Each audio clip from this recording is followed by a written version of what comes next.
लेकिन 27 का गोल, यूपी का गोल उन्होंने अभी रख लिया है और अभी से तैयारी शुरू कर दी है कि जब निगोशिएट हो बीजेपी के साथ तो बीजेपी ये नहीं कर सके कि हमारा जनाधार नहीं है। और समझाइए लोगों को कि किस तरीके से अपने पिता का बदला लिया जाता है। ये राजनीति और राजनीति में हर कोई जानता है कि चिराग पासवान ने क्या खोया था और चिराग क्या पाना चाहते थे। चाचा तो आसमान पे बैठे हुए थे तो घमंड तो चारों बगल से दिख रहा था और जनता जो है ना वो बर्दाश्त नहीं कर पा रही थी। आखिर में कोई अपना ही अपने को कैसे लूट सकता है जब उसे सब कुछ छीन लिया, जब सब कुछ छीन लिया और चिराग पासवान ने जमीन पे मेहनत करके दिखाया। करते वो सब कुछ अपने मन का है, करवा भी लेते हैं, हासिल भी कर लेते हैं, लेकिन जाहिर नहीं होने देंगे कि मेरे पिता का दफ्तर छीना गया, मेरे आंखों के सामने मुझे निकाला गया। भारतीय जनता पार्टी का सदस्य बनने के लिए 8800002024 पर मिस्ड कॉल करें। निवेदक भारतीय जनता पार्टी बिहार। नमस्कार, देशवा न्यूज देख रहे हैं आप, आपके साथ मैं अमित झा।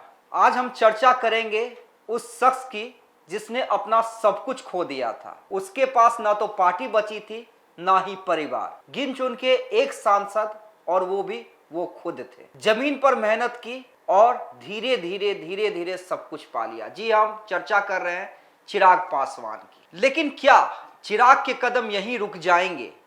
क्या उनका मकसद सिर्फ अपनी पार्टी को पहचान दिलाना और अपना खोया हुआ दफ्तर प्राप्त करना था, या मकसद बहुत आगे का है? इस पर चर्चा करेंगे और चर्चा में हमारे साथ है हमारे चैनल की ब्रांड एम्बेसडर बबीता मिश्रा जी।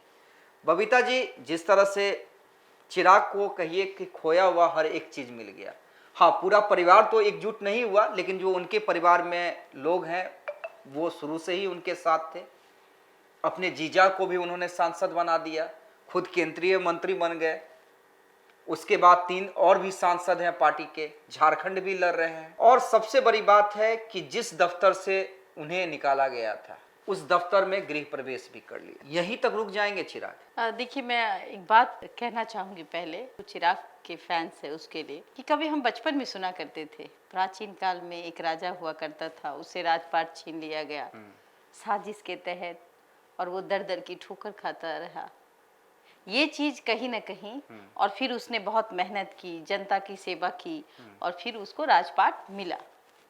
ये चीजें आज के युग में अगर किसी ने साबित किया तो वो चिराग पासवान है। उन्होंने दिखाया कि सब कुछ छीनने के बाद भी अगर जनता आपसे प्यार करती है तो जनता ही आपको राजा बनाती है और वही रंग बनाती है, वही रंग बना देती है।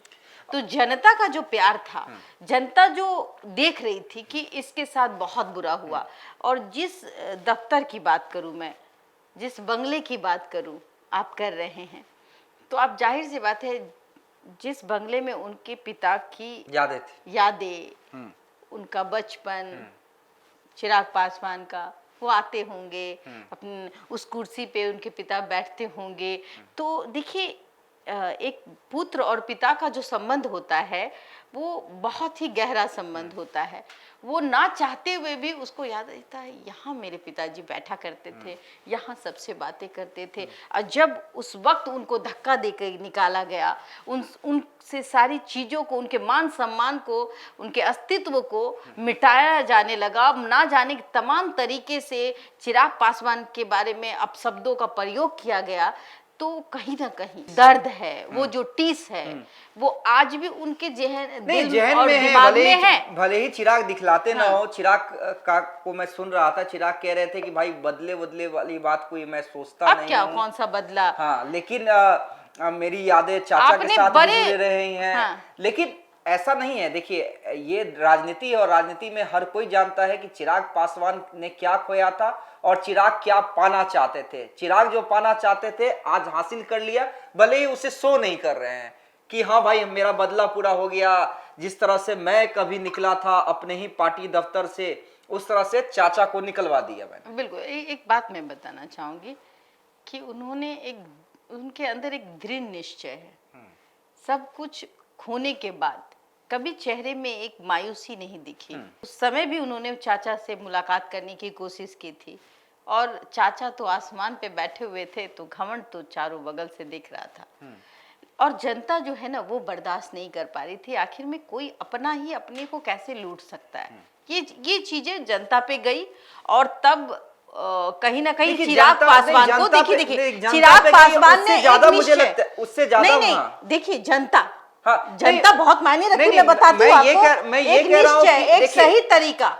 देखिए सिंपैथी तो एक अलग चीज होती है, लेकिन सिंपैथी तक ही आप नहीं रुक सकते, आपको जमीन पे उतरना होगा। तो जमीन पे उतर हाँ, रहे थे ना। वही चिराग पासवान जो आप ठोकर लगी ना, हाँ, तो वही तो जब नहीं चिराग देखिए, और चिराग पासवान को वो ठोकर लगना जरूरी था। देखिए बबीता जी, मैं आज भले ही चिराग के फैंस को ये बुरा लग सकता है, लेकिन चिराग को वहां पे एक ठोकर लगना जरूरी था, और चिराग खुद ये कहते हैं ऑफ द रिकॉर्ड कि ये बात सही है। देखिए एस्टेब्लिश लीडर चिराग पासवान कब बने?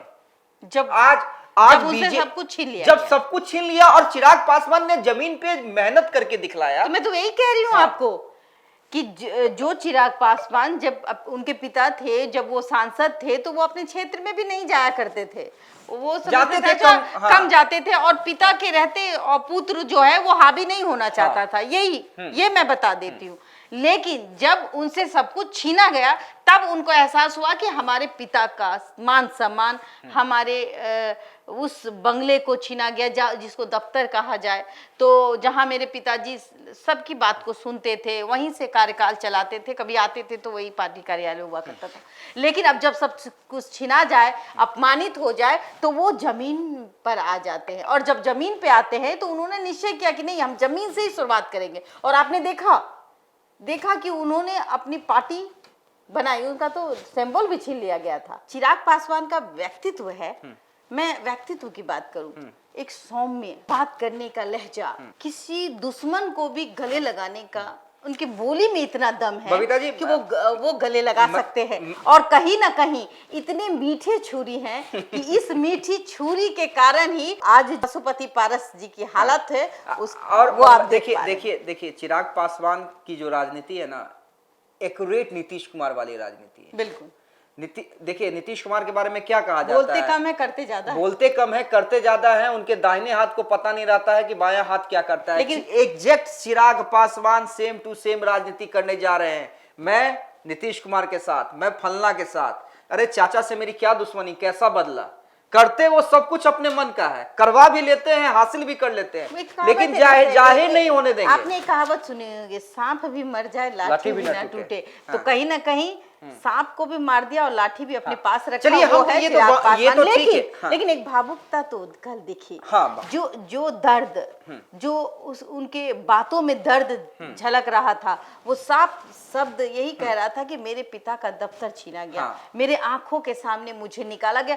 कोई भी आप देखिए, जब वो नारियल फोड़ करके मतलब अंदर जाते, जो शुभ काम होता है तभी कोई नारियल फोड़ता है। तो कहीं ना कहीं चिराग पासवान ये नारियल फोड़ करके अपने पिता का दफ्तर शुद्ध किए। शुद्ध समझते हैं, मतलब उसके हिसाब से कि जो दफ्तर था वो कहीं ना कहीं किसी काल में था, और बोलते हैं ना, उसमें एक शराब जब लग जाता है तो वो उस जगह लोग नहीं जाते, लेकिन जब नारियल फूट जाता है तो वो दफ्तर क्लीन हो जाता है, उससे बुरे आत्मा हट जाती है, तो वो बुरा साया को हटा चलिए, करके ठीक है। अपने पिता के लिए उसने वो दफ्तर प्राप्त किया। और देखिए उनके दर्द को, आप देखिए उस वीडियो को, आप दिखाइए और समझाइए लोगों को कि किस तरीके से अपने पिता का बदला लिया जाता है। और वो सौम्य तरीके से, ये नहीं कि हम किसी को मार दिए, लाठी मारे तो उससे हम पिता का बदला ले लिए। मीठा छुरी नहीं, अब चलिए दफ्तर की तो बात हो गई, सब कुछ मिल गया ना। हाँ, नहीं अभी कहाँ मिला है? हाँ, भाई, अभी तो मिलना, अभी तो मिलना बाकी है। और 5 सांसद तो उनके पास है ना आज के डेट में। एक को माफ कर दिया जिनका नाम, मैं क्या कर, बीना देवी। मैं क्या कह रहा हूँ, देखिए दफ्तर पे तो तमाम लोगों ने चर्चा कर ली, हम 2 कदम आगे की चर्चा नहीं करेंगे, तब हमारे दर्शक थोड़ा हमसे एक्सपेक्टेशन करते हैं कि अगर राजनीति पे हम और आप बात कर रहे हैं दोनों बैठ के, तो 2 कदम ज्यादा की चर्चा करें। देखिए मैंने इंट्रोड्यूस क्या किया कि बंगला प्राप्त कर लिया, लेकिन उससे आगे किया। चिराग पासवान, आपको क्या लगता है यहीं पे रुकने वाले हैं क्या? जिस तरह से यूपी की ओर कदम बढ़ा दिया है चिराग पासवान ने, बिहार के बाद झारखंड गए, वहां भी एक सीट प्राप्त की, और यूपी में अभी से तैयारी कर रहे हैं। 27 में चुनाव है, तैयारी अभी से कर रहे हैं। यानी अब बिहार में तो जाहिर सी बात है कि भाई बिहार में सीटें ज्यादा मिलेंगी ही, विधानसभा लड़ेंगे ही, उसके बाद बिहार में भी उनके विधायक होंगे, हो सकता है कि उनकी पार्टी से कोई डिप्टी सीएम हो। ये तमाम चीजें हैं, लेकिन 27 का गोल, यूपी का गोल उन्होंने अभी रख लिया है और अभी से तैयारी शुरू कर दी है कि जब निगोशिएट हो बीजेपी के साथ तो बीजेपी ये नहीं कह सके कि हमारा जनाधार नहीं है और हमें एकाध सीट नहीं, कम से कम भाई यूपी में ज्यादा सीटें हैं तो हमें भी सम्मानजनक सीटें एनडीए गठबंधन के अंदर मिले। धीरे धीरे वो अपनी पार्टी को राज्य स्तर से राष्ट्रीय राष्ट्रीय स्तर पर पार्टी। ले जाना चाह रहे हैं और ये एक पहल झारखंड से शुरुआत हुआ है। बोलते हैं ना पड़ोसी, पहले घर जीतो, फिर पड़ोसी जीतो, फिर अगल जीतो, फिर बगल जीतो, फिर चारों बगल जीतो। तो ये काम चिराग पासवान बखूबी कर रहे हैं। अब वो राज्य में नहीं रहना चाहते, वो अब राष्ट्र हाँ भाई, पार्टी बनना चाह रहे हैं। और आप देखिए, मैंने पूछा था एग्जैक्ट, मेरा सवाल था जब चिराग पासवान झारखंड की तैयारी कर रहे थे तो मैंने ही पूछा था कि चिराग जी क्या अब एलजेपीआर को आप राष्ट्रीय पार्टी बनाना चाहते हैं? तो उन्होंने कहा कि भाई किसका सपना नहीं होता है, बिल्कुल होता है, मेरा भी सपना है। आप ये बताइए ना, आप बताइए ना, जब बीजेपी अटल बिहारी वाजपेयी के समय उनको जब 2 सांसद मिला हुआ था और आज आप देख लीजिए बीजेपी जब अपनी पार्टी का कभी अपनी पार्टियों का जब उन्होंने स्थापना किया था तो उस वक्त मात्र 2 सांसद लेकर के वो पार्लियामेंट में बैठे थे। क्या कोई जानता था कि ये बीजेपी आज एक छत्र राज करेगी और विश्व की सबसे बड़ी पार्टी बन गई है? तो देखिए, ये काम चिराग पासवान बखूबी कर सकते हैं। हो सकता है कि बीजेपी के बाद तो बीजेपी कांग्रेस अगर के बाद कोई पार्टी अगर लोकप्रियता को आप देख रहे हैं, कामों को भी देख रहे हैं, तो लोकप्रियता इतनी बड़ी चीज होती है कि रातों रात आपको स्टार बना देती है। और आज अगर राज्य स्तर है तो कल को राष्ट्रीय स्तर। और देखिए, सबसे बड़ी बात है कि हर समय एक जैसा नहीं होता है। बिल्कुल, आज चिराग का समय बुलंदी पे है, आज चिराग के जो भी कर रहे हैं वो उनके फेवर में जा रहा है, तो ये समय हमेशा नहीं रहेगा। तो आज जितना मेहनत कर सके, और चिराग के मेहनत में देखिए कमी नहीं आई है। कभी एक पांव पटना, कभी एक पांव हाजीपुर, कभी एक पांव दिल्ली, कभी एक पांव यूपी, कभी एक पांव झारखंड, रुक नहीं रहे हैं। बिल्कुल, अपने आप को आराम नहीं दे रहे हैं। बिल्कुल बिल्कुल, मंत्रालय का भी काम संभाल रहे हैं, पार्टी का भी काम संभाल रहे हैं, बीजेपी के लिए भी चुनाव प्रचार कर रहे हैं, महाराष्ट्र भी बीजेपी के लिए चुनाव प्रचार करने जा रहे हैं। बीजेपी भी उनको बहुत साथ दे रही है, उनको आगे कर रही है, क्योंकि अगर आने वाले समय में अगर कोई उनका साथ दे तो वो चिराग पासवान रहे। तो चलिए हम इसी नोट पे चर्चा खत्म करते हैं। और मैंने इसलिए कहा था कि चिराग रुकने वाले नहीं है, चिराग थकने वाले नहीं है। चिराग का मकसद सिर्फ बंगला प्राप्त करना नहीं है, चिराग की जिद जरूर थी बंगला प्राप्त करना, अपने पार्टी को खड़ा करवाना, वो उन्होंने करवा लिया। लेकिन देखिए, चिराग रुकेंगे नहीं। हमने जो कहा, बिहार विधानसभा के बाद उनकी पूरी जो तैयारी है यूपी के लिए है, जब तक पार्टी को राष्ट्रीय स्तर का दर्जा नहीं मिल जाता है।